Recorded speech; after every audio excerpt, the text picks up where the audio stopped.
Mesdames, bonjour, messieurs, bonjour. Nouvelle édition de Canal Presse sur Canal 2 International, 90 minutes pour décrypter les grands sujets de l'actualité développés par la presse cette semaine avec sur le plateau les hommes de médias, mais ceux qui font et défendent l'actualité. Il s'agit d'informer et de faire comprendre l'information. Deux sujets, quatre panélistes avec les respirations que vous connaissez, le reportage de la semaine, la revue de presse également pour agrémenter tout cela. Une fois de plus, bonjour et soyez les bienvenus.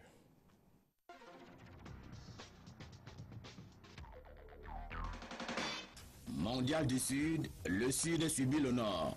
Le seul espoir ivoirien n'est guère suffisant pour la participation de l'Afrique à la Coupe du Monde de football 2014. Le cap attend est la débâcle des Lions indomptables du Cameroun, pour laquelle Paul Biya n'a jamais été aussi sollicité. Spectacle des plus désolants, avec au menu 0 but marqué, coup de poing et de tête, l'indignation au comble. Pas besoin de se demander comment on en est arrivé là, puisqu'au départ, il y a eu victoire de la prébande sur la bande. D'abord, qui est Volker Finke? Ensuite, qui sont et comment ont agi nos joueurs? Ils avaient exagéré dans leur prétention d'argent. Ils avaient mis le gouvernement à genoux, humiliant, comme c'est devenu l'habitude, le Premier ministre chef du gouvernement. Enfin, qui c'est le staff administratif? Monsieur le professeur Joseph Owona de la Fédération camerounaise de football n'a pas normalisé l'ambiance en venant à bout du ministre Adoum Gawa des Sports et de l'Éducation physique par des coups de poing de bouche francs. Seul point commun, chacun de ces dirigeants a amené avec soi dans ses valises pas des proches de Paul Biya, mais des personnes n'ayant rien à voir avec le football, juste pour plaisir.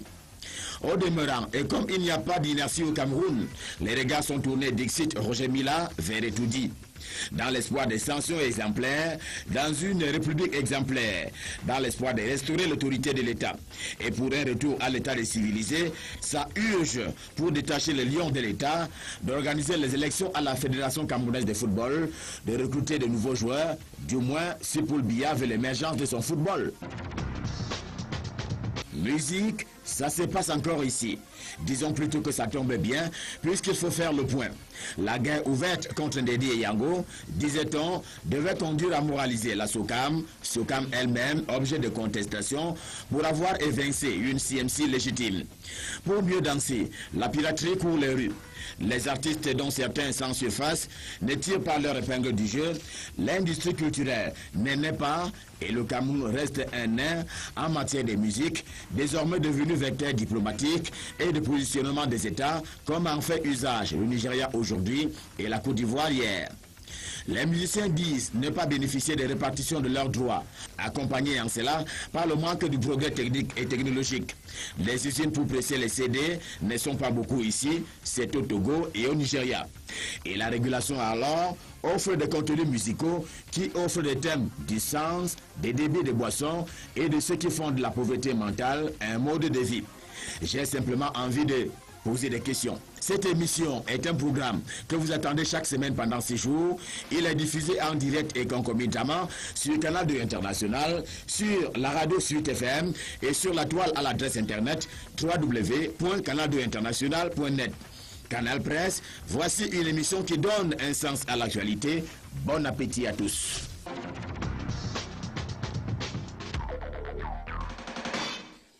Merci Ghislain-Pierre Essonneau, invité au débat ce dimanche. On reconnaîtra facilement les couleurs et on attribuera un nom, le docteur Hilaire Kamga. Il est parmi nous ce dimanche. Bonjour docteur. Bonjour Jean-Jacques, bonjour à tous les citoyens, tous les orangistes, tous les Camerounais africains qui nous regardent. C'est un plaisir d'être à Douala avec vous. Le citoyen a suivi absolument l'actualité marquée ces dernières heures par la désignation d'un nouveau directeur général à la tête de Camerco. Vous avez été surpris ? Non, je ne peux plus être surpris. Je serais me mentir à moi-même que d'être surpris dans les camerounaiseries. Si monsieur le stagiaire qui vient d'être limogé n'a pas donné un résultat satisfaisant du point de vue de la mafia qui nous dirige, il y avait des raisons qu'on l'enlève de là. Donc voilà, moi je ne suis pas très très surpris. Est-ce que ce n'est pas quand même mauvaise image jeune Non, entreprise, attendez, vous n'attendez pas une bonne image quand même dans un univers aussi sombre que celui-là. On en est à combien de directeurs de caméras qu'on a mis en place? On nous a vanté le mérite de quelqu'un qui était très méritant, justement. Mais du jour au lendemain, on nous dit, parce que je ne sais pas pourquoi, on nous dit que son stage n'a pas été concluant, parce que c'est ça qui est la question. Il n'a pas fait 9 mois, et on nous dit il n'est plus là. C'est quoi le stage? Je ne sais pas, parce qu'à la réalité, si on vient de le confirmer comme directeur général il y a quelques jours, alors qu'il n'a fait que 9 mois, on le confirme, et quelques jours après, on l'enlève, ça veut tout simplement dire qu'il était un petit stagiaire. Stage non concluant. Non concluant, peut-être. Concluant par rapport à quoi? Par rapport aux normes de gouvernance de la mafia, bien entendu. Avec nous ce dimanche, avocat au barreau du Cameroun, on va s'arrêter à ce niveau. D'autres casquettes vont se décliner d'elles-mêmes pendant l'émission. Maître Emmanuel Pensi, bonjour et bienvenue. Bonjour Jean-Jacques et bonjour aux téléspectateurs de Canal Plus. Voilà. Pour lesquels j'ai toujours un peu plus, beaucoup, j'allais dire, de sympathie dans une des meilleures émissions du Cameroun. Alors, ça fait, on va le dire, hein, M. Nana Sandian, c'est le 5e directeur général à la tête de Camerco, quelques mois d'existence. Cette instabilité peut être justifiée par quoi? Cette instabilité, c'est justifié par le conflit qu'il y a eu entre le conseil d'administration et le directeur général. Ce conflit existe depuis un certain temps et je crois que le directeur général a voulu affronter plus fort que lui. Tout à fait, parce que ce que vient de dire Elaï Kamga en partie est vrai pour dire tout simplement que la Camerco, c'est une compagnie qui est dans un domaine, disons, de concurrence internationale et dans lequel l'État a mis beaucoup d'argent. La première erreur de l'État, c'est d'avoir mis des personnes, les Français, le Hollandais et les autres, qui n'avaient aucune connaissance du monde de la compagnie aérienne, et puis après de l'avoir substitué à quelqu'un qui s'était occupé de la SECNA. Et il y a beaucoup d'argent en jeu. D'abord, la gestion des fonds qui doivent être alloués ces derniers temps, c'est-à-dire qu'Ameco avait un besoin de financement de 24 milliards. Ils sont allés à la présidence très récemment, je pense au mois de mai, et la présidence a ajouté à ces 24 milliards 6 milliards dans lesquels il fallait aller chercher l'argent dans une banque déterminée. Il y a eu des problèmes au niveau de cette banque-là. Il y a eu le fait qu'un individu a été choisi pour pouvoir négocier alors que l'État avait demandé qu'on aille chercher l'argent dans une banque. Et d'après ce que je sais, et ce qu'on m'a dit, cet individu demandait 800 millions. Et 800 millions, pourquoi faire? Alors que c'est l'État qui demandait qu'on aille prendre de l'argent avec la garantie de l'État.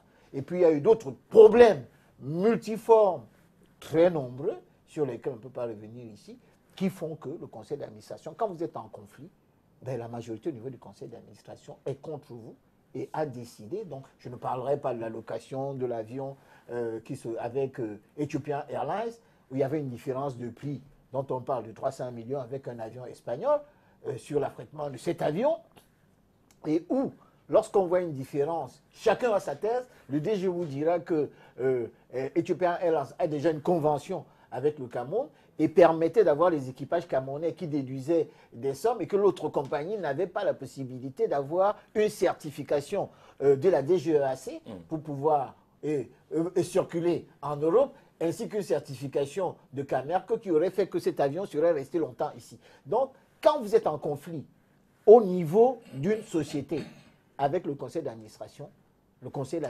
l'emporte toujours, voilà, quel que soit votre raison. C'est peut-être ce qu'on va. C'est pour ça qu'il est parti. Il est journaliste pour le quotidien privé Le Messager.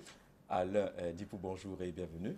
Bonjour Jean-Jacques Zé, merci de me convier à votre plateau. Alors, vous vivez à Douala, le voisin de gauche, Camerco, a des problèmes. On a l'impression que c'est un peu comme le voisin de droite du chantier naval et industriel du Cameroun. Vous, le regard que vous jetez sur cette instabilité, on attendait les résultats lorsque Robin Kili était à l'installation du nouveau directeur général débarqué, amélioration de la flotte, amélioration du marketing, aller à la conquête des espaces, ainsi de suite. Est-ce que vous avez senti quand même une évolution? Je dois dire, pour le confesser devant nos téléspectateurs, que j'étais un tout petit peu surpris par le débarquement à l'improviste du DG de Camerco, parce que c'est allé un peu trop vite. Il n'a fait que 9 mois. Et on n'a pas vu son départ venir, comme qui dirait. Et Maître Pensi a bien évoqué les motivations, n'est-ce pas, de cette prise de décision. Mais je voudrais quand même ajouter quelque chose. C'est-à-dire qu'avec Camerco, j'ai le sentiment qu'avec l'enterrement de Camer, on a perdu notre fierté nationale. Parce que même jusqu'au sommet de l'État, je suis sûr que beaucoup de téléspectateurs de Canal 2 le voient. Quand nos officiels vont à l'étranger, ce n'est pas Cameco qu'ils prennent. Vous vouliez donc à Cameco qu'on ait la conscience de la fierté nationale, comment? C'est le problème que je voudrais poser ici en demandant que, mais, vous avez vu tout un premier ministre qui était par ailleurs, PCA, de Cameco, prendre des vols étrangers, utiliser des compagnies aériennes étrangères pour son séjour en Europe. Ça n'a fait tousser personne. Et vous espérez que le management à Cameco qui est mis à l'index aujourd'hui soit le reflet de quel mode de gouvernance au Cameroun? Donc, je vous pose la question. Mais dit par exemple qu'il fallait trouver de l'argent, on allait chercher de l'argent. Est-ce que ce n'est pas pour justifier le fait que la compagnie est née comme ça, sur pratiquement l'orgueil? Le Gabon menaçait de mettre en place la structure, RC-Mac n'est pas né, et puis on s'est dit, OK, pourquoi ne pas lancer? Est-ce que ça a été préparé, la création de Cameroun? On a le sentiment qu'on a fait un peu dans l'improvisation, comme c'est la règle de gouvernance au Cameroun. On improvise tout, on se lève un matin, on dit OK, il faut lancer une compagnie, sans avoir fait au préalable des études nécessaires pour.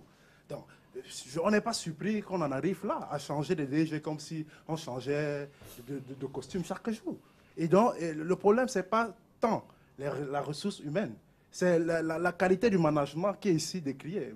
Docteur Hilaire, quand vous avez parlé de la mafia, et ça a été une fois de plus étayé par Maître Pincy, vous l'avez constaté, il y a beaucoup de problèmes. C'est-à-dire qu'en fait, parfois, des problèmes de relations entre hommes, on finit par gagner de ce côté. Je crois qu'on veut, avec les habitudes n'ont pas beaucoup changé. C'est-à-dire qu'on continue à considérer notre compagnie nationale aérienne comme une vache à lait. Il faut venir l'extraire autant de lait qu'on peut. Il faut que chacun s'empive. Donc, en réalité, ceux qui sont là pour manager cette compagnie aérienne ne sont pas là pour le bonheur de cette compagnie. En fait, c'est pour des prébendes, pour des raisons personnelles, à des fins, ils managent à des fins égoïstes. On a besoin de cette compagnie, quand même. Absolument, absolument. Mais je crois qu'il faut quand même que, comme on a envisagé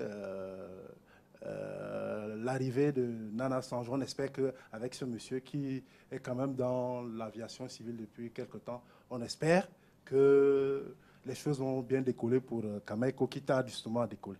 Lui, c'est Nana Sanjon. Nous, on reçoit Nana Payon. Sur ce plateau. Sanjo. Voilà, et Nana Payon est là. On n'a pas fait le rapprochement. Hein. On n'a pas cherché à savoir si ça vient du village ou pas. Mais merci d'avoir accepté notre invitation, Président Nana Payon. Merci Jean-Jacques. Mais vous auriez pu faire le rapprochement parce que j'ai reçu de nombreux coups de fil. de félicitations. Au point que j'ai commencé à mettre du champagne au frais en me disant, bon, si jamais les gens étaient déçus, que ce ne soit pas moi, au moins qu'ils ne repartent pas.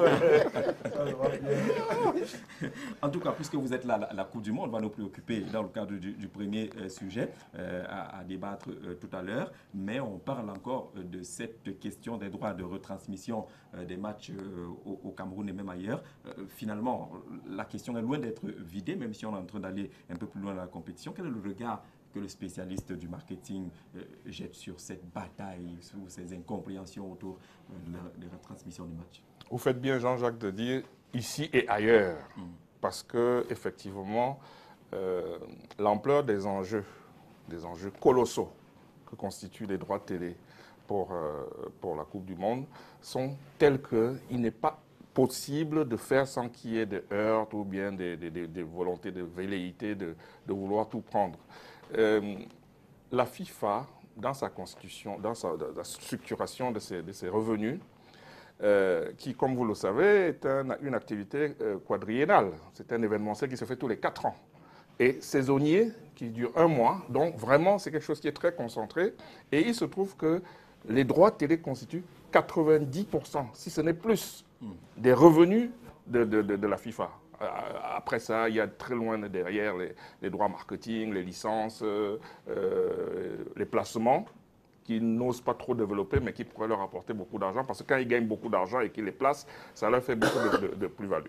Alors, ailleurs, il se passe exactement le même problème qu'au Cameroun. Je prends l'exemple de la France, dont TF1 a acquis les droits de retransmission de la Coupe du Monde 2010 et 2014 depuis 2005. Mais TF1 a perdu de l'argent en 2010, vous vous souvenez des problèmes de l'équipe de France en Afrique du Sud. Du coup, le DG, enfin le management de TF1 a dit, mais vraiment, il faut qu'on limite la casse. Ils ont donc réfléchi autrement. Cette fois-ci, TF1 a décidé de vendre une partie, quelques fragments de matchs ou bien tous les matchs, par exemple à la chaîne qatarique Bein Sport. Ils ont vendu une partie des matchs à M6, à Canal+, c'est pour ça que nous recevons par les chaînes et tout. Et c'est de l'ingénierie marketing. Ils se sont dit, mais nous allons dans une affaire dont le côté aléatoire est très important. C'est-à-dire que si la France fait un mauvais parcours, c'est fini. Nous allons perdre encore beaucoup d'argent. Si à la Coupe du Monde, il y a par exemple Boko Haram qui atterrit et tue les gens, ça va déteindre sur la Coupe du Monde. Donc, comment est-ce que nous faisons pour garantir nos billets? Eh bien, ils ont vendu des paquets de matchs. Au Cameroun, il me semble que les détenteurs de droits, qui est la CRTV, et les autres diffuseurs, ceux qui font du forcing, tout le monde doit, à mon avis, s'asseoir et décider comment on fait. C'est-à-dire que, par exemple, moi j'ai ma petite télévision, je vais dire, ben, moi ce qui m'intéresse, c'est d'acheter les matchs du Cameroun. Bon, vous voulez les matchs du Cameroun, nous on a investi presque 300 ou 400 millions pour acquérir les droits. Au lieu de venir nous prendre le signal à l'arrivée, ou au départ, parce qu'à l'arrivée, il y a un code qui fait que ce n'est que la CRTV qui peut accéder à ce signal, eh bien, nous, on préfère quand même qu'on discute entre gens intelligents, entre patriotes, parce que tous les Camerounais ont besoin de regarder ces matchs. Vous voulez des matchs du Cameroun de premier tour, 3 matchs, allez, 50 millions. Eh bien, moi, dans ma télévision, je vais aller maintenant chercher des annonceurs, leur dire, voilà, j'ai déjà un gentleman agreement avec la chaîne qui va me vendre des matchs. Et si tous les autres font ça, je suis sûr que celui qui détient et qui a dépensé peut-être 300 millions pour acheter les droits risque, si le Cameroun, si ça se passe mal, hein, on ne va pas parler d'oiseaux mauvais augure, les dés sont jetés, eh bien, je vais gagner quand même mes billets. Absolument. Mais maintenant, là, nous rentrons dans ce qu'on appelle la stratégie d'entreprise. Est-ce que quand j'achète ces droits-là, c'est pour, en termes d'image, dire que je suis le leader, je suis le seul détenteur? Le problème est faussé parce que Canal reçoit ces images, donc on ne peut pas faire valoir cela. Et la Cour européenne de justice, maître va certainement me confirmer, a pris une décision très grave et a dit à la FIFA et à l'UEFA que les droits de la Coupe du Monde et de la Coupe d'Europe, désormais, ne seront vendus qu'aux chaînes qui diffusent gratuitement. Mais le problème qui va se poser au Cameroun bientôt, parce que si ça passe et que ça fasse jurisprudence, on va demander est-ce que la CRTV est une chaîne qui diffuse gratuitement? La question c'est oui et c'est non. Non parce que sur les fiches de paye des uns et des autres, ils ont payé pour accéder aux images de la CRTV, ce qui n'est pas le cas de votre télévision ou de votre autres confrères. Mais il y a une autre école, non moins pertinente, qui dit oui, c'est bien gentil, mais cette somme-là qui est récoltée sur les fiches de paye va au trésor public, mais la CRTV n'en tire pas profit. Mais ça, on n'est pas là pour le savoir. C'est-à-dire qu'on ne sait pas si c'est vrai ou pas. Donc, il est urgent que les gens s'asseyent pour dire, eh bien, avant que nous n'allions à 2018, comment on fait maintenant pour que ce que la Cour européenne avait décidé, en décidant, ils ont argué que, eh bien, vous, UEFA, FIFA, vous dites que vous faites entrave à la libre vente de livres service public. Eh bien, la Cour dit non. Cet événement est tellement important pour les peuples que l'enjeu n'est plus à ce niveau-là. Donc, il faudrait que tout le monde puisse accéder. Et vraiment, je voudrais attirer l'attention. Je voudrais juste une chose. Juste une chose. Oui, sans être long. Pour dire tout simplement qu'il faudrait savoir, pour savoir si on peut exéquaturer à l'égard des États qui n'étaient pas partis au niveau européen de cette décision-là. C'est de droit. Bon, parce que c'est ça. En tant que juriste, la décision de la Cour européenne s'impose en Europe. Oui. Est-ce que ça s'impose en Afrique? Là, on va dans les problèmes politiques. Il y a quand même, on va vous dire que ce serait l'asservissement par rapport à... Vous vous souvenez de l'appel Bosman? Oui. Voilà, donc, c'est ce qu'on retient. C'est le débat qui est très intéressant, qui montre que c'est une affaire industrielle, le football. C'est pas simplement une affaire de jeu. Oui, il y a des enjeux financiers terrible. énormes. Juste un mot là-dessus. Hein. Voilà. Le seul mot, c'est que pour le cas du Cameroun particulièrement, lorsque des gens ont négocié cela pour que la CRTV ait la rue, on devait tenir compte du fait que nous sommes quand même dans un état bilingue. Et que les téléspectateurs anglophones n'ont pas droit à un reportage de match. Donc, à la réalité, M. Thierouma Bakary, qui est le patron du conseil d'administration de cette affaire-là, et M. Bamoulke devraient peut-être montrer leur patriotisme et encenser le caractère unitaire du Cameroun en faisant en sorte que des images qui sont rediffusées au Cameroun soient naturellement commentées en français et en anglais. Voilà, merci beaucoup, docteur. On a retenu l'essentiel en tout cas. On aurait pu s'asseoir, on devrait s'asseoir, même sur le plan financier. Celui qui a acquis ses droits peut gagner plus si celui-là ouvre les portes, et même que les Camerounais qui ne reçoivent pas forcément le signal qui a acquis ses droits auraient pu bénéficier également des images. On va s'arrêter pour prendre la revue de presse.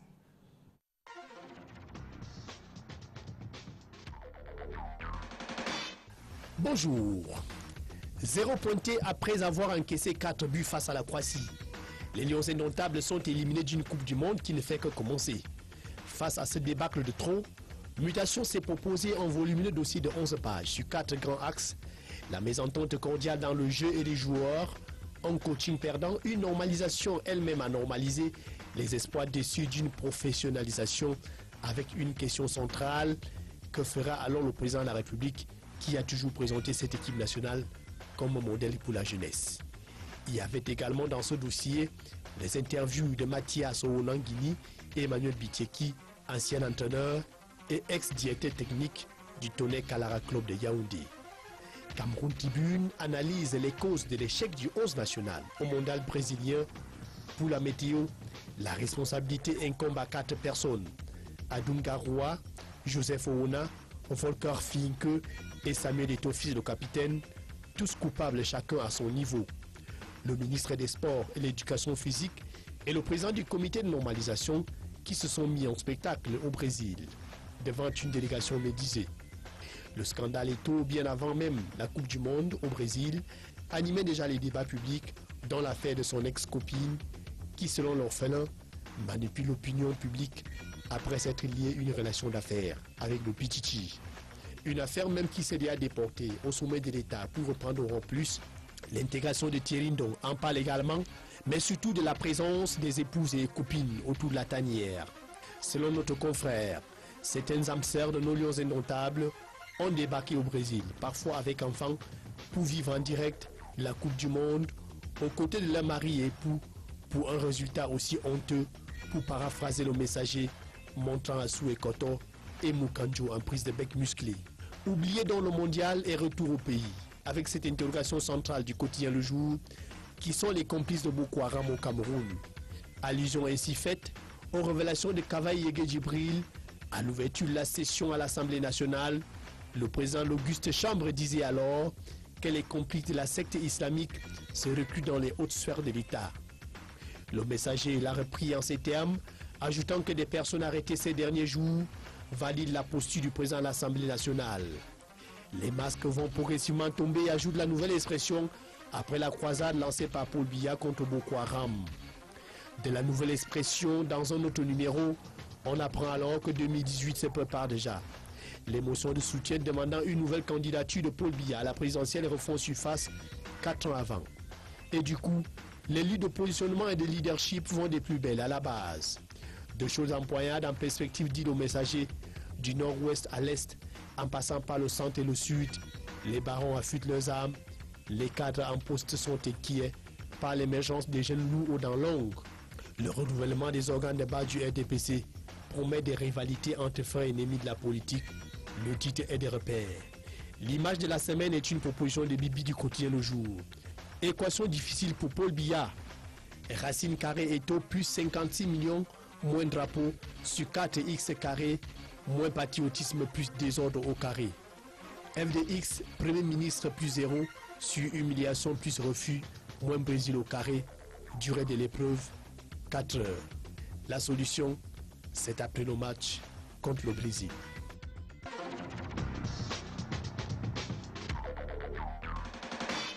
Et quand on disait que le football menait à tout, même les mathématiques s'y lancent maintenant, le premier thème en débat ce dimanche parlait justement de la Coupe du Monde, ou parle de la Coupe du Monde, sauf que peut-être qu'il y a des petites modifications à faire après les rencontres du Ghana et du Nigeria hier. On demandait que valait effectivement la participation africaine de ce côté-là. À lundi pour la Coupe du Monde, l'Afrique, c'est deux Afriques pratiquement, le Cameroun et les autres. En réalité, j'ai le sentiment qu'il s'agit de deux Afriques. Parce qu'il y a d'un côté l'Afrique qui est positive, qui s'illustre par les performances. Je m'en tiens aux deux premières sorties de la Côte d'Ivoire et du Ghana, même de l'Algérie, qui n'a pas été décevant. Et de l'autre côté aussi, une Afrique qui est négative. Et cette fois, c'est le champion du monde, qui est le Cameroun, qui s'illustre dans cette négativité-là. Avec, non seulement sur le plan sportif, des scores qui frisent l'humiliation. Souvenez-vous de la fameuse nuit de mercredi où des millions de téléspectateurs ont veillé pour regarder les Lions qui nous ont offert un spectacle des plus désolants. Sur le plan du jeu, ça n'a pas été ça. On a ramassé 4 buts. Et plus loin, on s'est encore illustré dans les faits divers. À un moment donné, je crois qu'à la fin du mondial, on décernerait un trophée à l'équipe de Lyon pour les faits divers nombreux qui ont émaillé non seulement son arrivée au Brésil et même son séjour.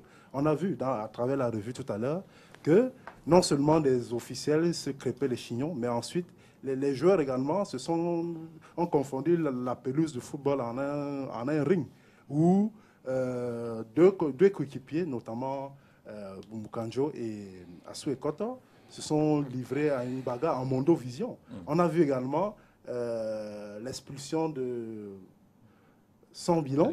Ils ont tous demandé des excuses, hein, en tout cas. Les excuses, ça n'annule pas. Effectivement, merci pour le rectificatif, maître. Alexandre ils ont tous demandé des excuses, hein, ça peut arriver, c'est des faits de jeu. Les excuses n'annulent pas l'acte. C'est très grave pour l'image du Cameroun. Ils s'étaient présentés au cours de ce mondial comme des ambassadeurs du Cameroun. Des ambassadeurs du Cameroun qui ont refusé d'abord de prendre ce qui nous reste comme fierté nationale, notre drapeau. Les ambassadeurs du Cameroun qui ont passé tout leur temps à faire des revendications qui sont légitimes d'ailleurs. Des ambassadeurs du Cameroun qui ont été longtemps cités en exemple par le premier sportif de ce pays. Et donc, je ne suis pas sûr. Paul Biya devrait trouver d'autres modèles de la société aujourd'hui pour illustrer ses discours, parce que ces gens-là ont déçu. Alors, illustration, Maître Pensi, le président Biya a demandé aux Lions, faites-nous vibrer. Il ne s'attendait pas forcément à cela. C'est vrai qu'on est en train de vibrer. Mais est-ce que c'est dans ce sens, la vibration? Mais je crois qu'il y a vibration et vibration. Ils nous ont fait vibrer, mais dans le mauvais sens. Et c'est d'autant plus que je crois que les Lions ne se sont pas rendus compte que lorsque vous êtes sélectionné pour aller en Coupe du Monde, ça peut être pour les joueurs un tremplin immense. C'est là où beaucoup de joueurs émargent et signent de très gros contrats. Parce que j'ai l'impression que... Ils n'ont pas pensé à eux-mêmes d'abord. Ils n'ont pas pensé à eux-mêmes. Et puis surtout, on s'est livré à ce que moi j'appelle un abus de confiance. Même une escroquerie. Les joueurs qui sont blessés, qui sont inaptes à aller jouer, qui partent. Mais Eto'o est blessé. Peut-être qu'on peut le mettre là parce qu'il motive les joueurs, je ne sais pas quoi. Mais Alexandre, il ne joue plus. Il est en méforme. Eto'o a pris du poids. Beaucoup de joueurs, Makoum est blessé. Tout le monde sait pour le match de revoir, il ne fallait pas le faire. Ils sont allés en boîte de nuit à Yaoundé jusqu'à 6 h du matin. Makoum est arrivé en boîte de nuit à 4 h du matin pour faire la fête. Ils ont boycotté. Ils ont humilié le gouvernement qui, en fin de compte, alors qu'on devait, dès le départ, bien avant, négocier les primes et les avoir là, au lieu d'attendre le dernier moment où Eto'o a décidé, alors que tout le monde sait que cet argent-là ne lui sert à rien, ou bien peut-être que ça lui sert à donner ça aux filles. Bon, pour réclamer après. Pour réclamer après le remboursement. Et je dois vous dire que tout le monde a tort.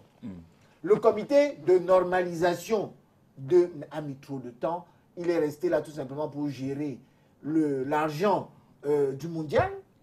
La distribution n'était pas faite à temps. Peut-être que le professeur Juvet, vous n'en avez pas suffisamment d'argent dans les caisses. Mais on a vu qu'au dernier moment, le chef d'État à demander qu'on remette de l'argent. Maître, oui, gouverner, voilà, c'est après- prévoir. Gouverner, c'est prévoir, maître. Non, je dis que c'est une Est-ce faute. que ce n'est pas trop managériale. facile, Je dis que justement, c'est une faute. Ferdinand Nanapayon? Que Est-ce que ce n'est chaque pas fois, trop il faut facile, demander, chaque fois, il faut justement, de demander au revenir à président de cette la équation qui semble... Depuis un petit des peu- années, ça marche comme ça. Et vous avez eu raison sur ce point-là. Les autres États prévoient. Gouverner, c'est prévoir. Le ministre des Sports n'a pas su prévoir. Il n'a pas travaillé. Le comité de normalisation n'a pas su travailler. Les joueurs eux-mêmes, ils ont été négatifs. Le staff technique a été négatif. Volker Finke lui-même n'a pas su donner de sa Maître. personne. Voilà l'état dans lequel Est-ce que nous sommes justement le quand même. résultat aujourd'hui, Ferdinand Nanapayon, n'est pas la réponse aux deux équations mathématiques proposées par l'image de la semaine tout à l'heure, avec des affaires de primes, de drapeaux refusés, ainsi de suite, et certains joueurs qui sont jetés ainsi en pâture? Est-ce que ce n'est pas la réponse à ces équations mathématiques? Moi, je suis un peu déçu d'une partie de ce que j'ai entendu Maître Pincy dire ici, parce que j'ai énormément de sympathie pour Maître. Mais indexer les joueurs avec autant de violence, comme je n'ai cessé d'entendre tous ces jours-ci, franchement, je ne vais pas reprendre l'expression de Ségolène Royal, ça me met dans une colère, mais pas saine. Parce que, figurez-vous, Maître, j'appartiens à une race qui suit la loi de Pareto, la fameuse loi des 80-20, 20% de cause, 80% d'effets. Tout ceci ne sont que des effets, des magouilles. Maître, cher maître, j'ai été rapporteur de la commission marketing de la Fédération camerounaise de football. Vous avez démissionné, ça n'allait pas bien. J'ai démissionné, c'était bénévole, hein. J'ai démissionné, on m'en a voulu. Ça veut dire, quelqu'un qui n'est pas payé pour faire un travail vous dit non, je ne fais plus. Mais vous n'êtes pas payé non plus pour faire un travail, vous dites moi, je vais le faire nuit et jour. Ça veut dire qu'il y a quand même, à un endroit, à un moment, vous allez gagner de l'argent. Eh bien, pourquoi j'ai démissionné, maître? Je le dis en 30 secondes, Jean-Jacques. Absolument. Il se trouve que, parmi ce qu'on appelait les top sponsors, les Lions indomptables, il y en avait un opérateur dans la téléphonie, qui payait 600 millions. Je ne sais pas si ça continue d'être le montant. Et il y a une autre entreprise qui avait les mêmes prérogatives, le même titre, qui payait 10 fois moins, c'est-à-dire 60 millions. La première s'était acquittée de ces 600 millions. Et on demandait au rapporteur de préparer une lettre que le président de la FECAFOOT adresserait à celle qui devait payer 60 000 et qui ne s'était pas acquitté des 60 000 francs. De 60 millions. J'ai simplement dit que je ne comprenais pas très bien. Est-ce que je peux accéder au contrat? Je ne vais pas le toucher, je vais juste voir. Vous pouvez poser la question à Abdourahmane. Il y avait Konaté, vous pouvez poser la question à Abdourahmane parce qu'il vient souvent sur votre plateau. Les gens, il y a eu des discussions. Bon, je pense qu'Abdourahmane était d'accord qu'on me fasse lire le contrat à partir du moment où je ne vais pas faire une photocopie. Parce que j'ai dit, je ne peux pas écrire un rapport ou un projet de lettre, mettre des chiffres et me tromper d'un zéro. Parce que je ne comprends pas que quelqu'un qui doit payer 600 millions ait payé ces 600 millions et que celui à qui on a fait des fleurs, j'apprendrai plus tard que le président de la fédération a signé ce contrat étant dans l'avion et que celui qui était chargé de le lui faire signer a apporté en courant sur le macadam avec le paraffeur. Alors, quand des joueurs, allons-y aux joueurs. Quand des joueurs sont informés de ce genre de choses, mais qui 1000 fois plus que ça, et disent il faut qu'on s'asseye et qu'on se mette d'accord. Ils ont eu l'occasion de se mettre d'accord en Autriche ou en Allemagne, etc. Il y avait toujours des fuites en avant, jusqu'au moment où le Premier ministre va porter le drapeau. Alors, il faut savoir établir les responsabilités. Non, sans vous couper. Attendez, maître, Moi, j'ai parlé comme Camerounais, et en tant que Camerounais, on n'est pas content de leur comportement. Je suis d'accord avec vous. Non, je vous laisse dire. Apportez les précisions. Qu'est-ce qui peut justifier justement le comportement? Justement. Alors, quand vous voyez donc, déjà, on considère que les joueurs n'ont rien dans leur tête. Tout est dans les jambes, qui n'ont pas été à Harvard ou à HEC. Et que c'est simplement qu'ils ont eu la chance de devenir des footballeurs et c'est tout ce qu'ils ont. Alors, quand vous les bernez, quand vous les traînez en bateau comme ça pendant des années, pour leur dire on va arranger, jusqu'au dernier moment, vous n'arrangez pas. Eto'o que vous avez cité, maître, eh bien, je pense que le pavillon qui porte son nom ici à la Quintini, à mon avis, l'investissement dépasse largement les sommes qu'il réclamait. Qui ne touche pas d'ailleurs. Beaucoup d'entre eux, chers maîtres, touchent de l'argent dont ce n'était pas, à mon avis. Non, c'est peut-être une question de timing. Pourquoi en ce moment, étant Eh donné que bien, Samuel Eto'o, parce par que- exemple, a laissé croire parce que- à la veille sur un plateau de télévision que tout allait pour le mieux, il a d'ailleurs félicité le gouvernement. Mais c'est parce qu'on leur a dit que c'était bon. Eh bien, quand moi je vous dis, Jean-Jacques, que c'est OK, et que vous me dites OK, c'est très bien, si vous découvrez après que je vous ai raconté des histoires, vous serez un peu déçus. Et la réaction, on ne peut pas la prévoir. Pour finir, je voudrais simplement dire que le ministère des Sports porte une lourde responsabilité, notamment à travers un monsieur qui semble être le vice-ministre au ministère, qui est le directeur administratif de l'équipe nationale. Ce monsieur est arrivé de Marois, où il était, je pense, chef de service, et on l'a jeté, le pauvre, on l'a jeté dans une affaire qui l'a dépassé. Trop compliqué. Docteur Laïka, Et la fédération. On va comprendre. On va revenir à la fédération. Le ministère, on a compris. Juste en finissant pour la fédération, Jean-Jacques. Le comité de normalisation, j'ai beaucoup de respect pour le professeur Ouna et je pense que beaucoup de Camerounais savent que c'est un monsieur de grande qualité. Mais je ne suis pas sûr que certaines personnalités, dont je connais la moralité douteuse, pour ne pas dire plus, il était bon qu'on les ait admis, elles ne sont pas nombreuses, qu'on les ait admis à faire valoir, je ne dirais pas leur retraite, mais à faire valoir leur talent malsain au sein de ce comité et pousser donc les gens à jeter le propre sur un comité comme celui-là qui devrait venir régler les problèmes de la fédération. Docteur Ile Kamga, vous suivez cette actualité. Moi, j'ai beaucoup de plaisir à parcourir votre page Facebook où vous racontez, vous dites plein de choses, votre perception de cette situation du Cameroun à la Coupe du Monde. On est parti du fait qu'on a l'impression qu'il y a le Cameroun et d'autres pays africains. Mais en écoutant les uns les autres, les responsabilités semblent être partagées. Mais dans vos écrits, vous insistez sur la gouvernance qui semble ne pas marcher. Non, mais écoutez, c'est avec plaisir que j'ai écouté, avec délectation d'ailleurs, que j'ai écouté Maître Pensy, le frère Ferdinand Nanapayan. Je retiens quand même une chose importante, c'est-à-dire cette tentative de vouloir nous excuser certains maillons de la mafia qui nous a conduits dans cette aventure extrêmement douloureuse et négative pour notre pays. Mais vous êtes pour tout le monde est coupable? Non, c'est une évidence que lorsque vous trempez dans la mafia, vous ne pouvez pas ne pas être coupable. Il est évident. C'est-à-dire que tout le monde est coupable. C'est-à-dire, y compris, on ne peut pas, il n'y a pas d'angle sous lequel on peut expliquer certains comportements, même des joueurs simplement au stade. C'est-à-dire que ce n'est pas normal. Il n'y a rien de. On ne peut pas expliquer ça aux Camerounais parce que les gens nous écoutent. On ne peut pas nous expliquer un certain nombre de dérapages. Simplement, j'ai été un peu satisfait. J'ai été consterné, mais satisfait. Satisfait pourquoi? Parce qu'en la réalité, ce qui s'est passé était nécessaire aussi à un moment donné. Il faut souvent renverser le vase pour pouvoir remettre un bon vin à l'intérieur. Il fallait que, de manière très officielle, on voit de quelle manière on est géré dans ce pays. C'est-à-dire de quelle manière on est gouverné dans ce pays. Et cette Coupe du Monde a au moins ceci de particulier et d'intéressant, que ça met en exergue tout ce que nous disons depuis des années à la réalité. Même l'affaire Eto'o-Fils, comme dont s'agit, c'est la fabrication d'un monstre qui aujourd'hui va tuer son fabricant, à la réalité.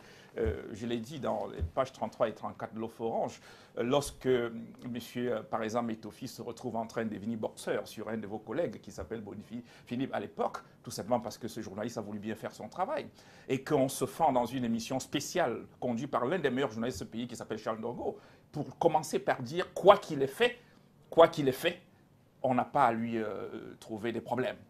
Et ça, c'est ce qu'il a été dit de Mondiovision, sur la CRTV. Et à partir de cet instant, ça veut dire que M. Eto'o-Fils, à ce moment-là, n'est plus éligible à une convocation d'un procureur. Il n'y a plus rien du tout. Donc, du coup, ce gars qui est reçu 4 fois par le président, par M. Biya-Paul, dans son palais, ça montre à quel niveau, c'est-à-dire quelle est l'orientation de la gouvernance. Donc, du coup, lorsqu'à un moment donné, il décide de dire vraiment, attaquez-moi, je vais dire à mon père, M. Biya-Paul, vous comprenez que ce n'est pas ce climat qui peut amener, ni dans les vestiaires, ni sur le stade, quelque chose d'intéressant pour notre football. Tout à l'heure, on essaye de me dire, j'essaye de comprendre une histoire du genre, même monsieur, comment il s'appelle, Joseph Owona, Owona. le professeur Joseph Owona, aurait quelques dimension de compréhension dans ces actes extrêmement négatifs parce que on a mis des gens compliqués chez eux. Non, du coup, il n'y a rien, il n'y a personne de sérieux là-dedans.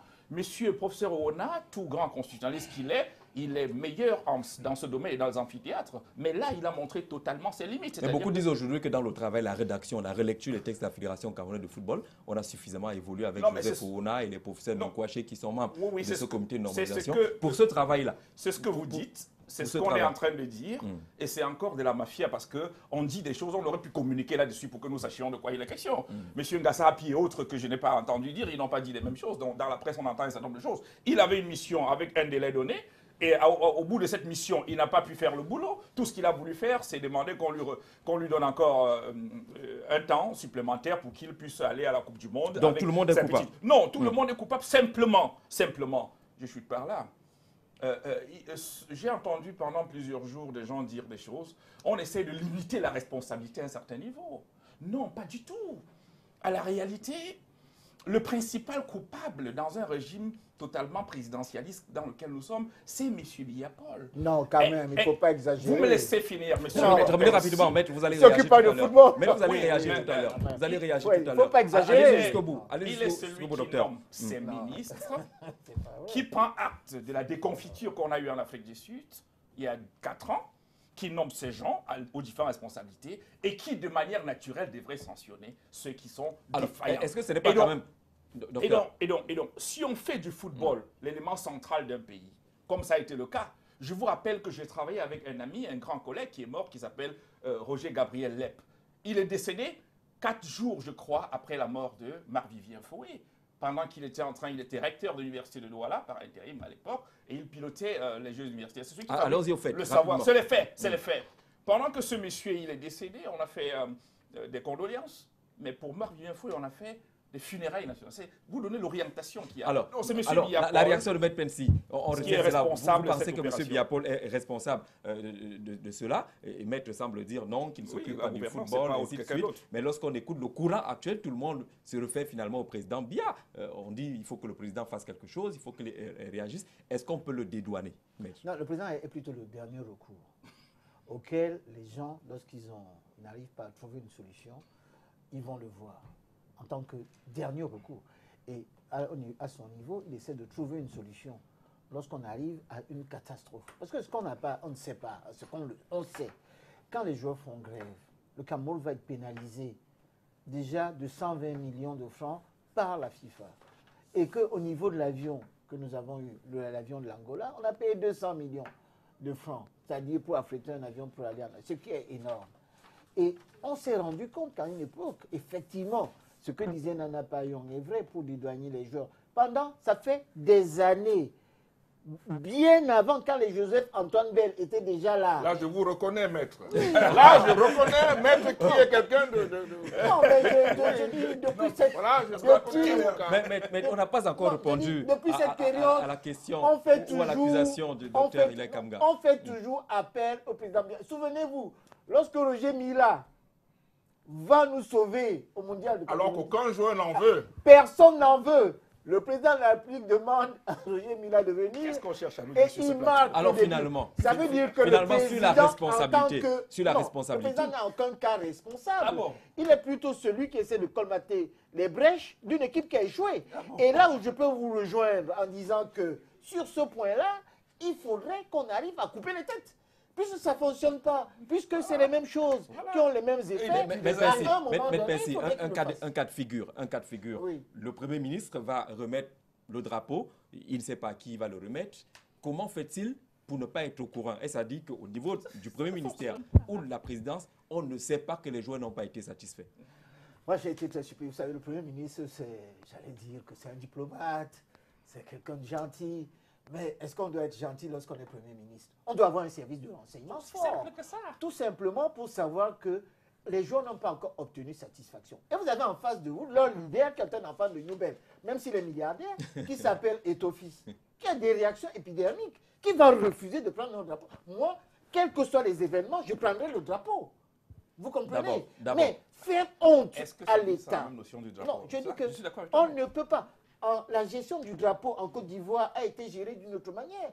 C'est le ministre des Sports qui, on a mis ça dans un... c'était bien enfermé, etc. On a bien encadré ça et on a fait une cérémonie préalable. Or là, c'était l'improvisation. Et le Premier ministre s'est trouvé coincé devant remettre le drapeau national au colonisateur allemand que représente Volker Finke. Et la plus mauvaise image qu'on a eu à avoir. Et alors l'humiliation, c'est de quel côté? L'humiliation, on a humilié le Premier ministre. Est-ce que ce n'est pas l'humiliation de la désorganisation, de la non-structuration justement du c'est le début, en tout état de cause, de la bérésina qui montre que toute la gestion du football camerounais nage dans l'improvisation. Et je m'excuse, ce n'est pas le président de la République, Aïtoudi, qui gère les affaires du football. Oui, lorsque quelque chose ne va pas, vous accusez le président de la République. Oui, mais parce lorsque les choses vont bien, vous dites que ce n'est pas lui. Mais on accuse aussi les coups de fil du chef de l'État, qui semble appeler certains joueurs de façon particulière. Le président est un patriote et moi j'approuve qu'il ait remis l'argent à des joueurs qui le méritent parce que la fédération et tous les autres n'ont pas fait leur travail. Jean-Jacques, avec ta permission, je voudrais rappeler à Ahmed Pinsi que si M. Buyapol est indexé au premier niveau, c'est parce que c'est justement lui qui met M. Samuel Eto'o en mission. Il le reçoit à la présidence comme il veut. Il ne doit pas le recevoir. Ce n'est pas ça le débat. Qu'il le reçoive ou pas, ce n'est pas ça le débat. Mais quand on parle d'une équipe, le football, c'est quand même un sport collectif. Vous ne pouvez pas, je suis désolé, maître. Je suis désolé. On ne peut pas envoyer un seul joueur en mission. On parle d'une équipe en mission. Et ton fils l'a dit au sorti d'une de ses audiences, qu'il était en mission. Oui, comme général. Posez-lui la question. Allons-y. Alors, quand monsieur le président de la République... Maître, je peux comprendre votre embarras. Maître, je peux comprendre votre embarras. Vous avez de la sympathie pour le régime en place. On peut comprendre. Il n'est pas sympathique. On peut comprendre. On peut comprendre, maître, votre position. Vous avez du mal à reconnaître que monsieur Paul Biya doit même jeter le tablier parce que c'est lui qui... Ah, il doit jeter le tablier. Oui. Cette désolation, cette indignation que nous vivons en ce jour, il est le premier coupable. Parce qu'il a laissé faire, il a laissé pourrir depuis des années. On a dénoncé toutes les tares qui entourent, n'est-ce pas, la gestion de cette équipe depuis des années. Il n'a rien fait. Il n'a rien fait du tout. Je vous connais plus. Alain, je vous connais plus.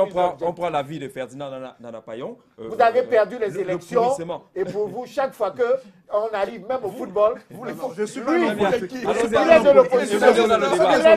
Je suis désolé. Je suis journaliste. Évoluons dans le débat. Alors, on a le constat comme Hilaire Kanga, opposant. Merci beaucoup, maître. On va au débat. Le pourrissement semble être constaté par les uns et les autres. Est-ce que ça n'est pas ce pourrissement qui dure, qui expose et qui amène les joueurs aujourd'hui à prendre parfois les coups qui ne leur sont normalement pas destinés? Nana Payon. Jean-Jacques a de la suite dans les idées. Tout à l'heure, quand il présentait Maître Pinsi, il a dit Maître Pinsi, je n'en dirai pas plus. Barreau, avocat au barreau du Cameroun. Vous découvrirez les autres casquettes. Bon, je pense qu'on a découvert les autres casquettes. Pour ceux qui... Mais je voulais quand même dire très rapidement quelque chose à Hilaire Kanga. Vous ne pouvez pas tout ramener à la politique. Quand François Hollande regarde un match de la France au palais de l'Élysée et fait couvrir ça par les médias subrepticement, qu'est-ce que vous dites? Quand en 2010, les Français vont faire ce qu'ils ont fait en Afrique du Sud, je ne vous ai pas entendu demander à Sarkozy de démissionner. Non, ils ont pris des mesures. Bon, mais ils ont quand même, pour revenir... En supprimant les primes. Dieu et son âme au professeur Lep, sachez, et vous le savez, nous le savons tous, que le football est devenu aujourd'hui une puissance planétaire. C'est-à-dire que vous avez des pays, quand on dit puissance économique, on peut citer en Europe l'Allemagne. Quand on parle de puissance, quand on parle de l'armée, on peut citer la Russie et les États-Unis. Mais aujourd'hui, la FIFA représente une puissance. C'est-à-dire que pendant un mois, elle mobilise de manière cumulée 30 milliards de téléspectateurs. Donc, il est évident... La population du monde n'est pas de 30 milliards. Non, j'ai bien précisé que le nombre d'audiences cumulées, ça veut dire que si Maître Pinsi regarde... Si Maître Pinsi regarde 10 matchs. En audience cumulée, je suis d'accord. On va additionner cela et Voilà. ça C'était pour représentera à peu près. C'est clair. Voilà. C'est Donc, clair. c'est dire que ce n'est pas quelque chose d'anecdotique. C'est quelque chose de... Cela dit, effectivement, le savoir, c'est la base de tout. Mais vous ne pouvez pas, au motif que vous voulez démontrer que les politiques sont nuls, expliquer qu'il aurait fallu également qu'il y ait des obsèques d'État, parce que pour Fouet, on a reçu les gens au palais. J'estime quand même que, cher Hilaire, quand on ne compare pas les morts, mais... Alors n'allons pas à la C'est quand même comparaison. compliqué. Allons-y sur Donc, les faits. Le pourrissement, donc, à propos aujourd'hui, de pourrissement. oui, le pourrissement et la responsabilité des joueurs. Est-ce que Brève le maire- anecdote en 30 secondes. Je suis membre d'une délégation qui accompagne l'équipe nationale junior, et Eto en était, et Djemba, etc. On va pour un match en Côte d'Ivoire. Je suis là pour observer parce que je représente les intérêts du sponsor de l'époque. Et à l'entraînement, je vois un joueur, dans le jargon, on dit un maçon. 2, 3 fois. Pendant un repas, je dis au coach, mais coach, vraiment, j'ai vu un mec là. Je ne sais pas comment on a fait pour sélectionner ce gars, mais j'ai l'impression que je ne suis pas sûr. 3 fois, je le lui dis au prof, au coach. Au coach, hein. Il en a marre. Il sort de sa poche un mot. S'il te plaît, fais-le entrer même pour 5 minutes.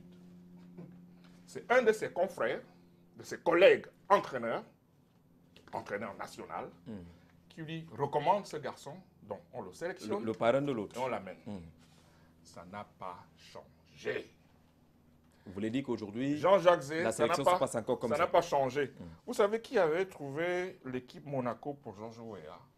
C'est un certain Claude Leroy, qui était entraîneur du Cameroun à l'époque où Georges Weah était au jouait tournoi dans le Calaratos. tournoi de Yaoundé et habitait la cité verte. On n'a pas encore répondu à la Le question. nombre de joueurs, non, c'est on n'a pour, pas dire, encore répondu à la c'est pour question. dire que quand vous êtes, par exemple, dans un groupe et que vous voyez tant de magouilles, su de tous, mais non décriées, ça peut nous amener à des choses inacceptables, inimaginables.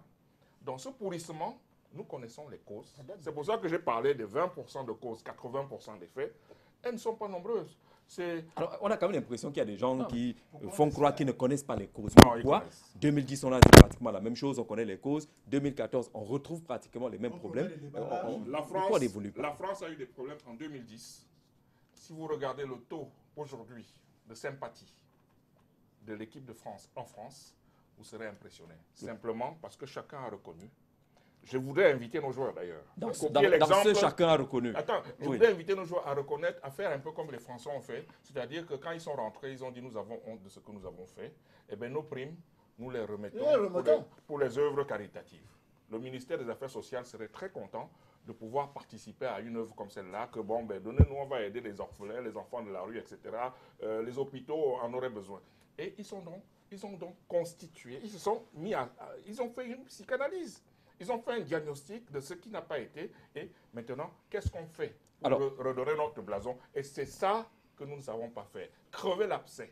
On n'a pas fait le requiem de 2010 au Cameroun. Alors, est-ce qu'on peut creuser l'abcès au Cameroun lorsque chacun se réfère au texte qu'il a nommé et semble indiquer que je ne dépends que de lui, je ne réponds que de lui, qui doit sonner donner le là Les médias. pour percer l'abcès médias. à lundi. Pour qui doit donner Les le médias, c'est d'abord, Le messager. par exemple, exemple. qui ne fait que faire ça depuis des années.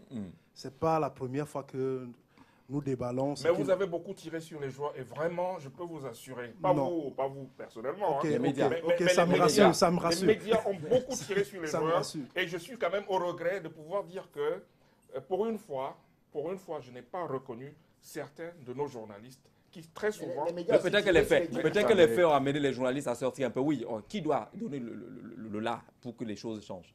Monsieur Jean-Jacques Zé, tout à l'heure dans mon propos, je disais qu'il y a un premier sportif dans ce pays.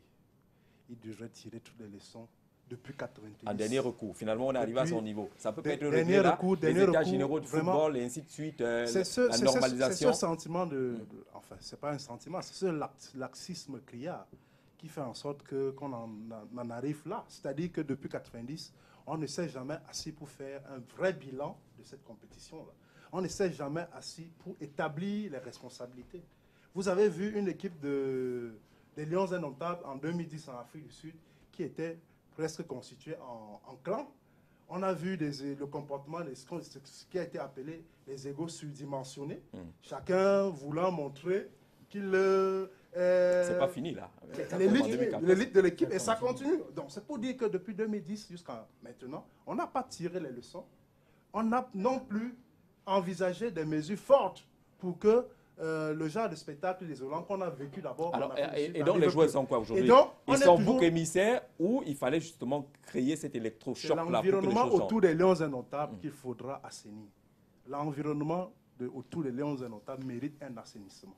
Peut-être qu'il faudrait commencer par lancer une mission de consuper là-bas à la FECAFOOT et même au MICEP. Ensuite, maintenant, voir comment organiser peut-être... Parce qu'au Cameroun, on est habitué aux gadgets.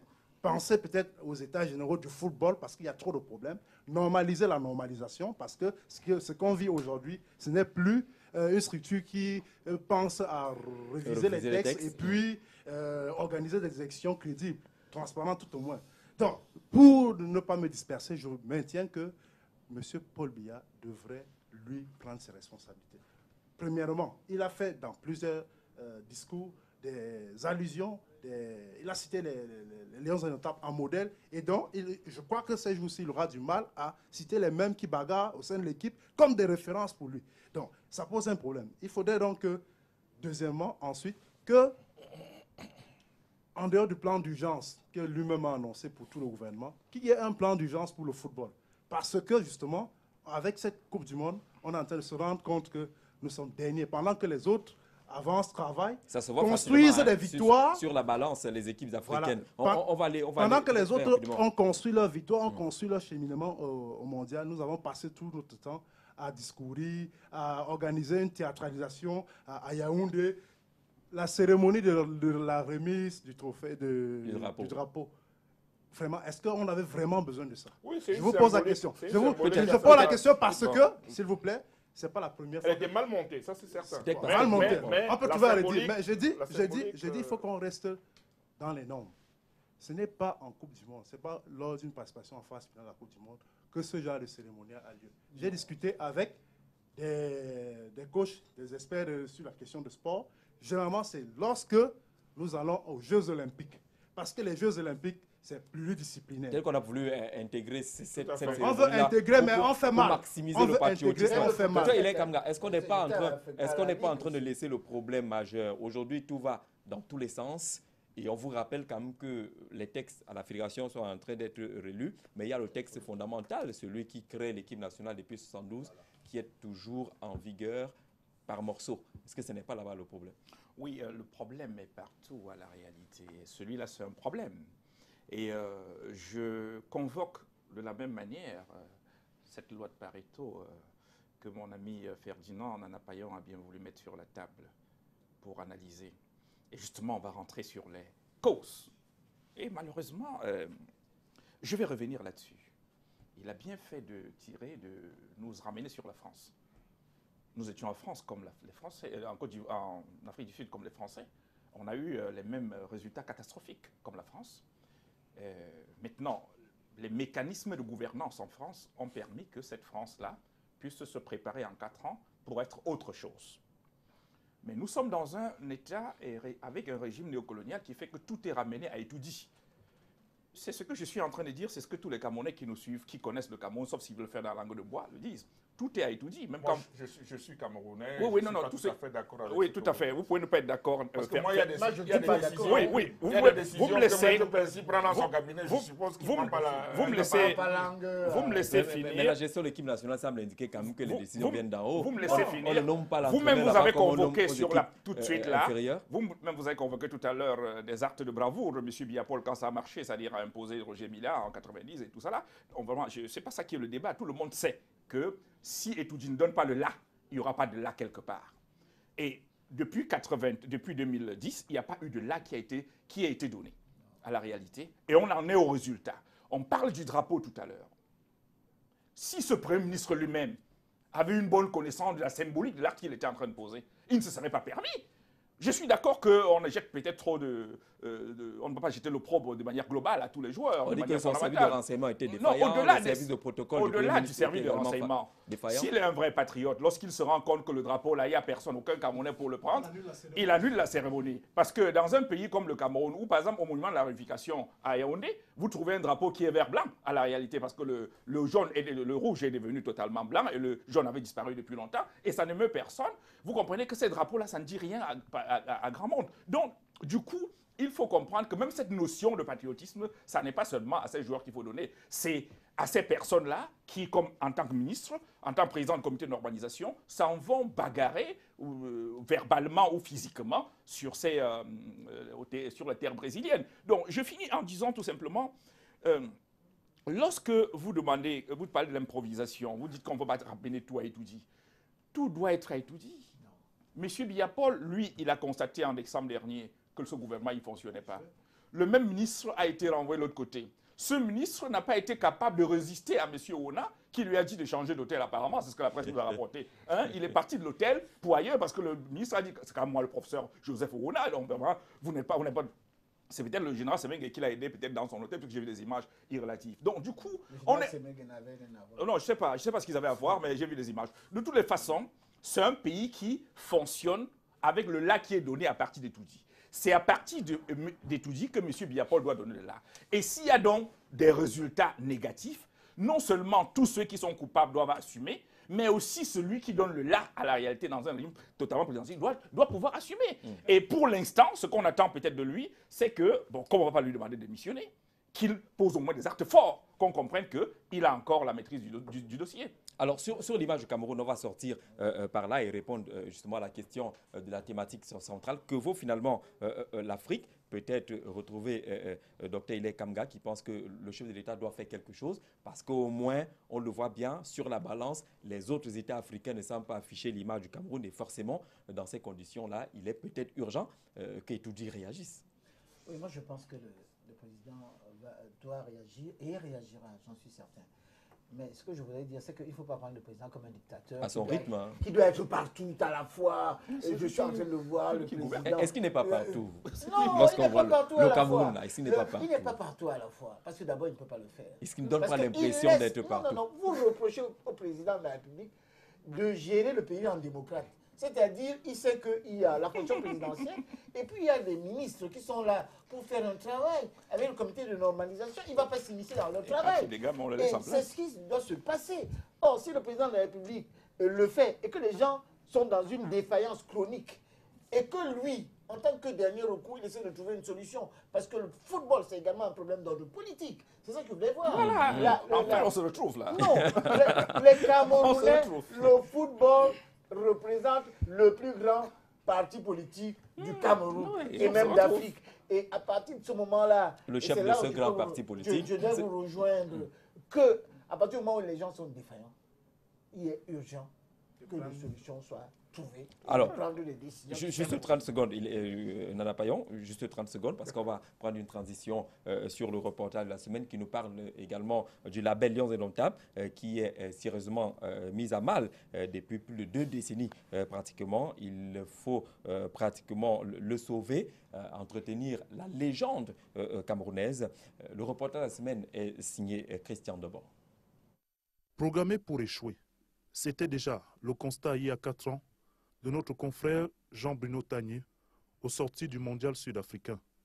Les violons semblent cependant ne pas toujours s'accorder sur les maîtres penseurs de ce nouvel acte de la descente aux enfers du label Lions Indomptables. Avant l'ultime match pour l'honneur de cette campagne brésilienne, joueurs, encadreurs, délégations pléthoriques et autres responsables de notre football doivent absolument se poser des questions fondamentales. Qu'ont-ils fait du label Lions Indomptables? Qu'ont-ils fait de cette légende si durement construite par les prouesses des générations véritablement indomptables? À quel niveau enfin se situent les responsabilités dans cette dégringolade savamment orchestrée par des stratèges tapis dans l'ombre et qui accentue la descente vers les tréfonds de la bêtise de cette équipe nationale de football que les Camerounais aiment tant.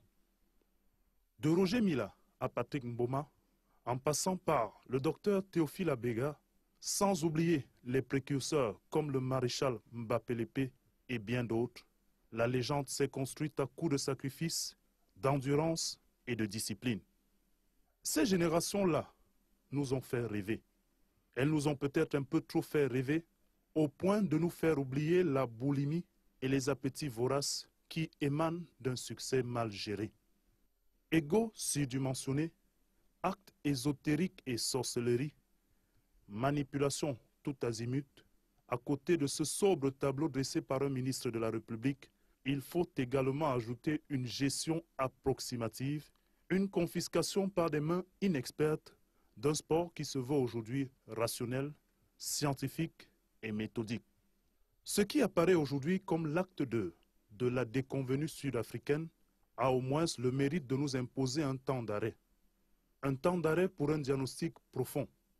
Un diagnostic peut-être déjà connu, mais qu'il faudra impérativement prendre en compte cette fois-ci, au risque de voir continuellement naître et prospérer dans les sphères du label Lions Indomptables des monstres dignes des laboratoires du célèbre Frankenstein. Nous sommes malheureusement passés maîtres dans l'art de la diversion et de la distraction à chaque étape de ces échecs programmés. On a tout fait à chaque occasion de trouver des coupables tout désignés, des véritables boucs émissaires, responsables exclusifs des frasques de ce drame collectif.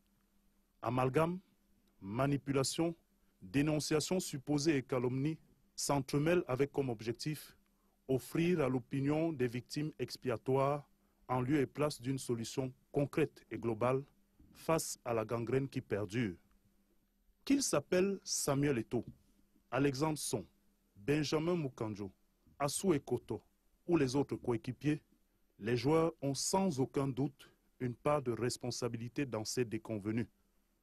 Faut-il pour autant en faire les seuls responsables en omettant, comme souvent et de façon subtile, de dissocier questions privées de leur devoir réel vis-à-vis de ce label?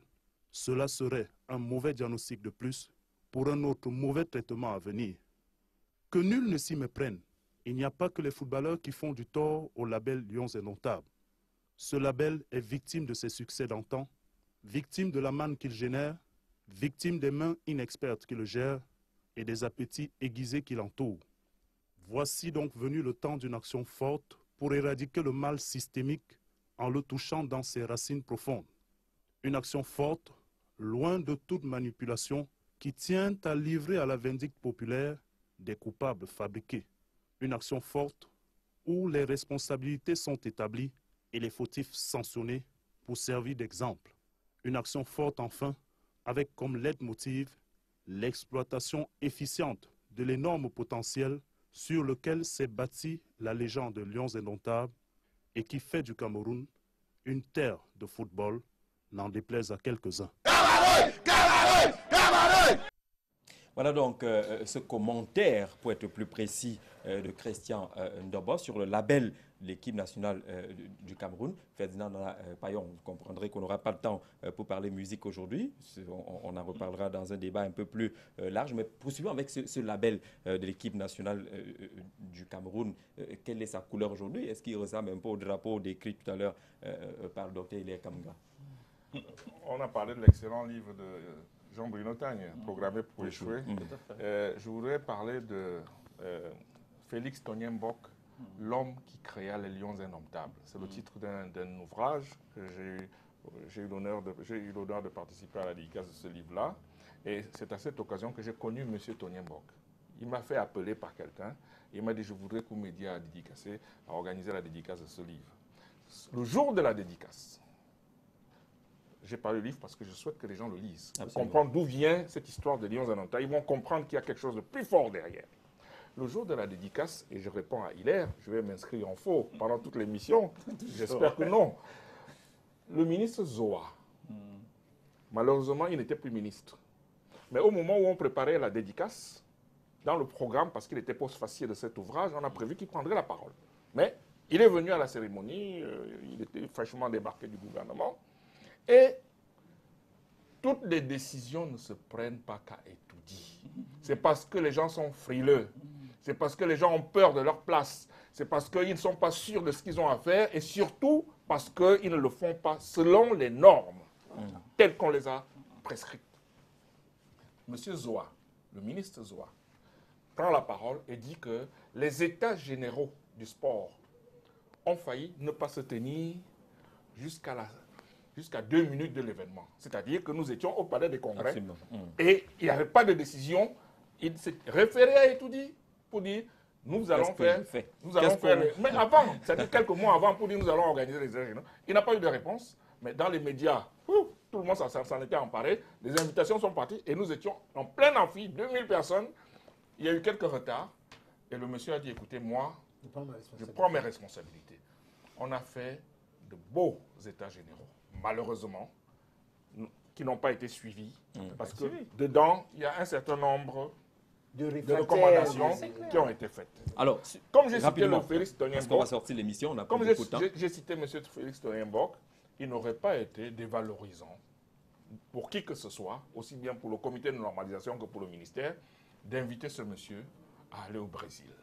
Il n'aurait pas plus été dévalorisant d'utiliser notre label, parce que vous parlez de label, Roger Mila. Bien sûr. En 1990, Jean-Jacques Zé, ceux qui revoient le match Cameroun-Argentine, il y avait plein de chefs d'État à la tribune. C'était le match d'ouverture de la Coupe du Monde. Eh bien, les caméras allaient beaucoup plus sur un certain monsieur qu'on appelle Yannick Noah.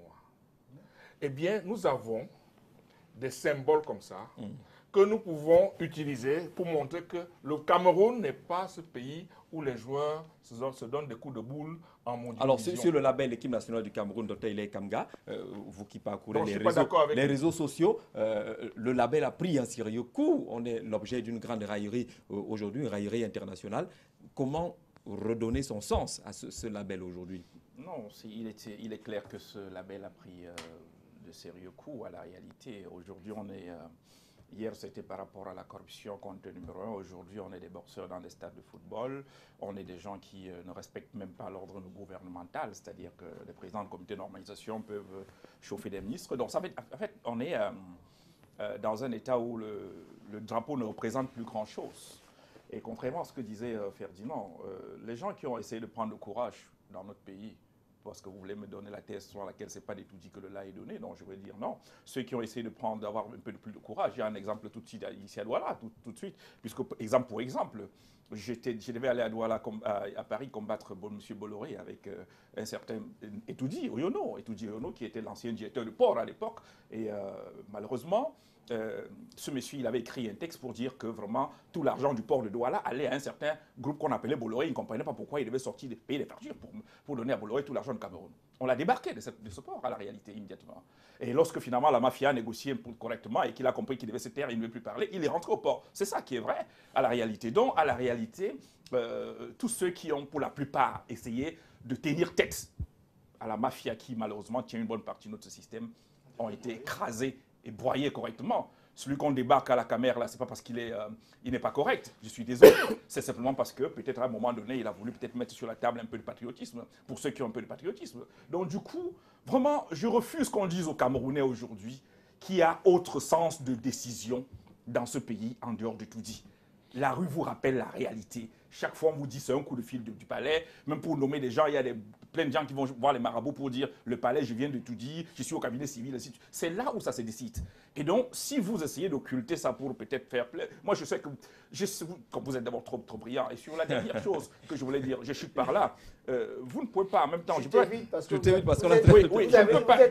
pas être sur un plateau et admettre qu'on dise que le football, parce qu'il brasse beaucoup d'argent, devrait donner le là ou l'orientation dans un pays. Je suis désolé. Nous, le genre de pays que nous voulons et qui va naître demain, quel que soit ce que l'argent que le football produit, ne pourra jamais mettre le football au centre de la gouvernance dans un pays. Ça reste un jeu et on ne gouverne pas avec le jeu, ça produit de l'argent. C'était déjà. Très bien. On pourra mettre Pensi pour sortir du débat justement. On est en train de parler de ce label-là. Quels sont les acteurs, j'allais dire, qui peuvent redonner un sens assez agréable au label Cameroun? Je pense que contrairement à ce que vous croyez, le football c'est un jeu, mais c'est également une industrie. Tout à fait, c'est une industrie, comme toutes les autres industries. À partir de ce moment-là, on appelle ce qu'on appelle, il faut des structures. Tout à fait. il y a ce qu'on appelle le choix des rationalisations. Ce qui a été accepté, j'ai une autre casquette, puisque je suis le président de la commission juridique de la Ligue de football professionnel du Cameroun en congé. Parce que depuis, vous savez que la FECAFOOT a combattu la structure de la Ligue. Parce que nous devons faire l'équivalent de ce qu'on appelle la DGNC, qui est le contrôle effectif des finances des clubs. Tout à fait. Pendant, on a discuté avec les gens de la FECAFOOT. On s'est arrêté à 3 articles. Pendant une journée entière. Parce qu'ils ne voulaient pas qu'il y ait une indépendance dans l'interdépendance. Tout à fait. Donc, le staff technique chaque équipe devait avoir un staff technique. Je rappelle qu'au niveau de notre football, l'État camerounais, à travers les dispositions légales, peuvent permettre à chaque club d'avoir un terrain gratuit. C'est-à-dire un stade, on peut donner des terrains gratuitement, puisqu'il dit que ça dépasse 1000 mètres carrés, vous passez par le Premier ministre, le préfet, etc. Il y a des commissions qui siègent pour vous donner gratuitement des terrains. Donc, les Camerounais, les enfants n'ont plus là où s'entraîner pour le football des jeunes. Donc, il faut réformer le football en profondeur.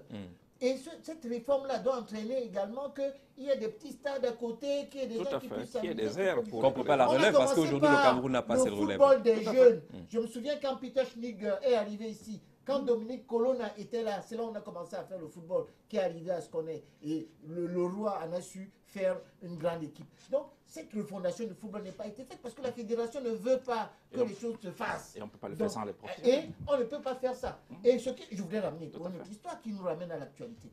La seule équipe qui a un vrai stade, c'est qui? C'est Coton de Garon. Mais on va imputer à Iya Mohamed le fait d'avoir construit un stade avec l'assentiment du conseil d'administration. Comment les sponsors qui sont les grandes sociétés vont faire pour financer le football si on doit mettre en prison quelqu'un sous le prétexte fallacieux que une société a mis l'argent dans le football? Je croyais que quand c'était pendant en justice, on n'avait pas le droit de le commenter. Sur Non, on n'a pas commenté. Il a juste donné son avis. On fait même des juristes, on fait même des commentaires d'arrêt. C'est-à-dire les commentaires des décisions de justice. Tout à fait. Il a donné son point de vue à Alain Djipou. Et je dis qu'il n'y aura pas de football professionnel tant qu'on ne permet pas aux sociétés de sponsoriser les équipes. Et ça, ce sera l'échec du Cameroun. Alors, le plan d'urgence, il s'impose? Absolument. Comme je l'ai dit tout à l'heure, je crois qu'il y a lieu de donner un coup de pied dans la fourmilière parce que on a au sein de cette équipe des générations de joueurs qui est vieillissante.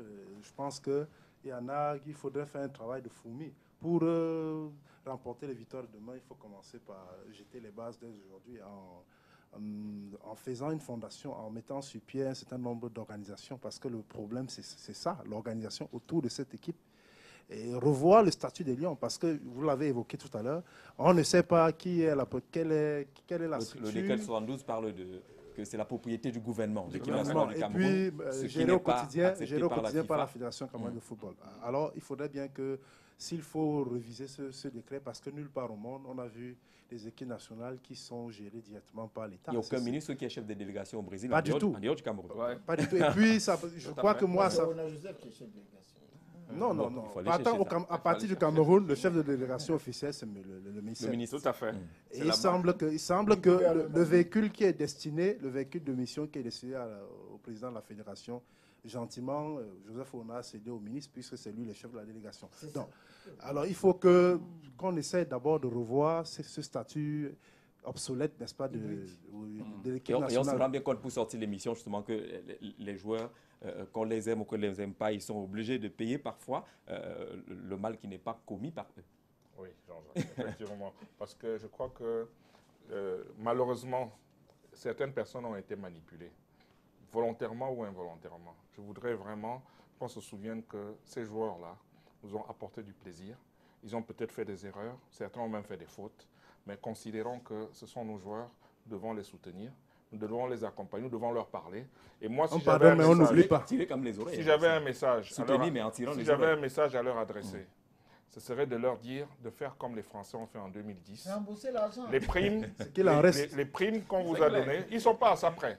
Les primes qu'on vous a données, même en chercher dans leur compte. Vous décidez de l'œuvre que vous allez faire pour que chaque Camerounais puisse voir que vous n'êtes pas à cela près. Voilà. Et puis Jean-Jacques, si je peux prendre 10 secondes pour... 10 secondes, oui. Vous avez la possibilité.